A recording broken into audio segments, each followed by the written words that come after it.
Yay! We did it. We are on to CSS.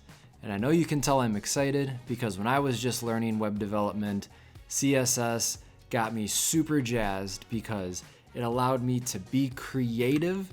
It allowed me to see things styled in real time. And it really opened my eyes up to the starting of the possibility that this was gonna be a fun journey.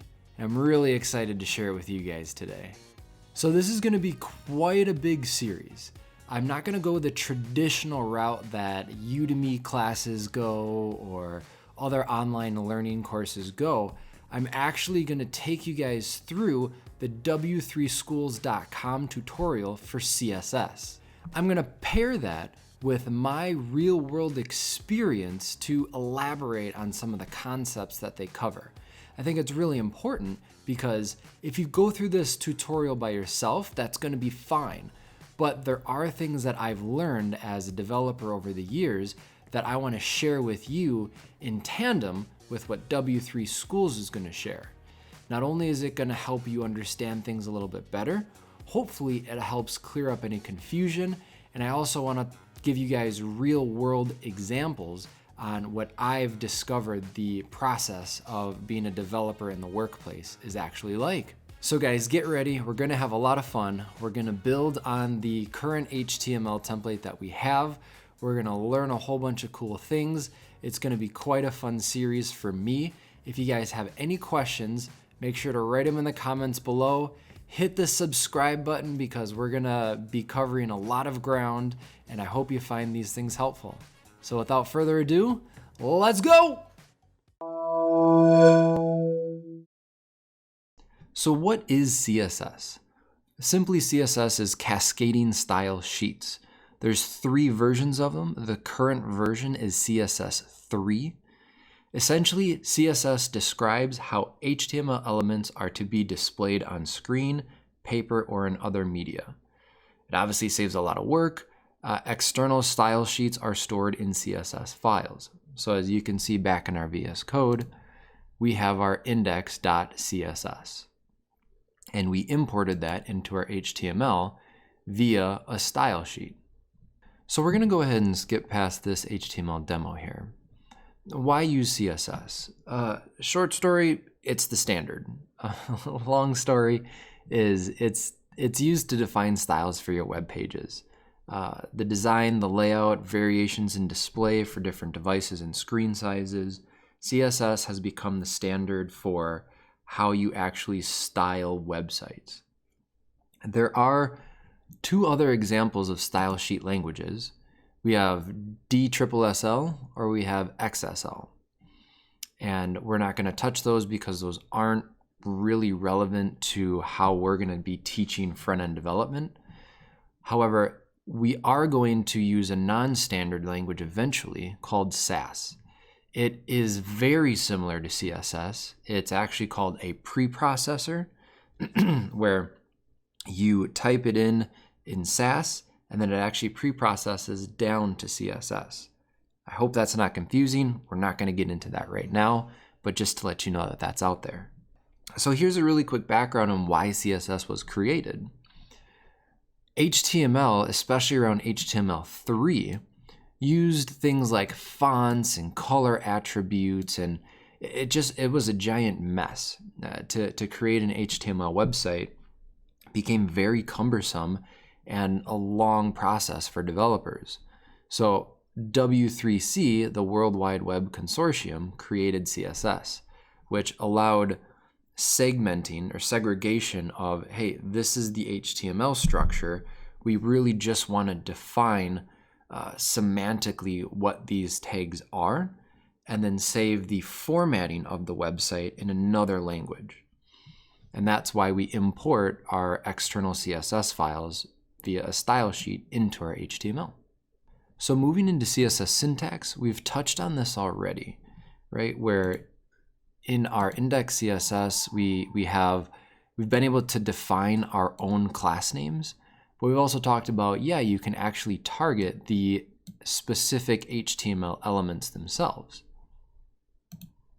when we go into here, we can see the CSS rule set consists of a selector and a declaration block, right? So our H1 or our H2 is the selector, and then we wrap it in curly brackets, and then we have our declarations.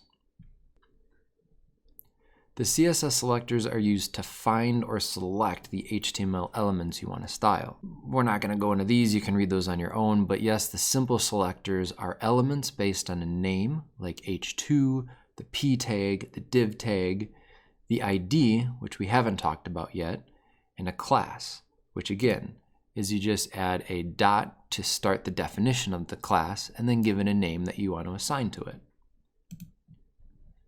So we can see down here, this is the name selector where it's selecting the paragraph tag. The ID selector is going to be pretty important to know because the ID selector uses a very specific element. It's used to select one unique element. So our classes can actually be used multiple times. So if we have more links that we want to create, we could, for some reason up here, copy this, paste it down there, hit save, go over to our HTML document, copy it, and it just duplicated the link styling that we had, right? So that's okay.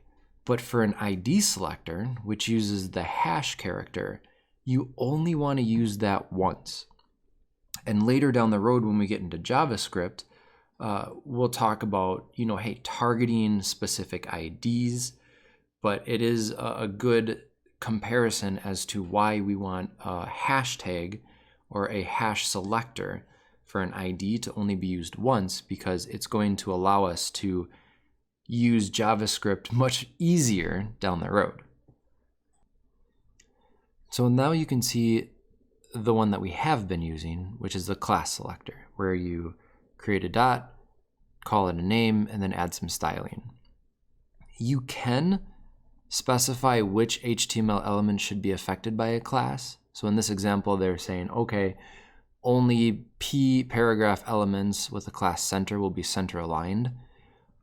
In the real world, we don't do this because it doesn't really offer any benefit besides this. Okay, if we are going to have specific styling in regards to a specific element, we actually decide to create a name that we're going to use specifically to that element. So rather than just saying center, if we really only wanted paragraph tags to be centered, we would do something like this, where we do P class name equals center paragraphs. And the reason why is because when you have multiple developers working on the same thing, you want as much specificity as you possibly can have to avoid confusion, to avoid people asking you questions on, hey, how did you go about doing this? If there's an issue, an error that's introduced because of code that you made, it's easier to track down specificity this way than it is to go through the CSS and I try to identify, okay, somewhere along the line we used this P tag with the center and we did some stuff inside there. All right, so I want to touch on this a little bit more. In a traditional project, you're going to be working with a framework, and that framework is going to be Angular or React or Vue.js. By the time you're watching this, another framework might be out there, right? It's guaranteed you're going to be working with multiple files for style sheets. And when you do something like p.center, you have to do that across all the style sheets, okay? Or you're most likely going to have to do that in multiple different places. And now let's say an issue pops up and you need to go in and fix that issue, or you need to add more styling to that. it's going to be very difficult to track down exactly where this issue is happening because you're duplicating this code most likely across multiple different style sheets. What a better practice is going to, again, be doing the center paragraphs. Okay, and sorry, we're going to capitalize the second one and spell it correctly. There we go. So when you do this, you're going to define this in one style sheet file. So if you've got multiple CSS style sheets in a project, you're only going to define this class name once. And the benefit of that is you can then go to VS Code's search feature and search for this specific class name.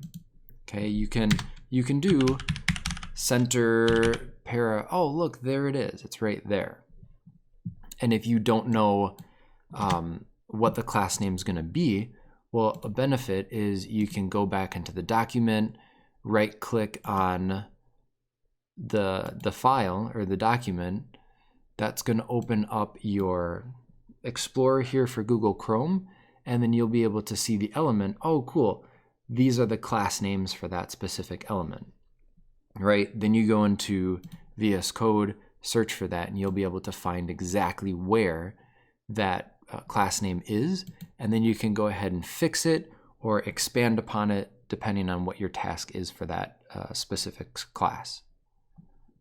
Now when we scroll down, we're going to see here that this class has 2 class names associated with it. That's actually pretty common in a development process. Let's show you an example here. So we'll use our navbar, and we're going to give it a background of purple. So we'll say background purple. Save that. Go here. Grab background purple. And we're going to say background color is purple. And we're going to hit save. So you'll notice that we have navbar and background purple, which navbar declares how it's displayed, and the background purple tells it it's going to have a background color of purple. So we'll go here. Bada boom. The Css Universal Selector isn't something that's used all too often. It's usually used at the beginning of a project just to set up some universal rules. It's not something that you will find yourself using on a day-to-day basis as you go through a project. But simply, it selects all the HTML elements on the page. And we'll click try it for yourself. And you can see here that it says color blue, text align center. So all of this text, all of this styling here in the H1 and the paragraph tags are blue. In the last example, we're not going to do it in our project just yet, but the grouping selector. So a lot of times as a new developer, you will define things that have a lot of similar styling, and you'll do them in separate tags or separate classes. It's better to actually just add a comma to it and combine all of them into one specific example.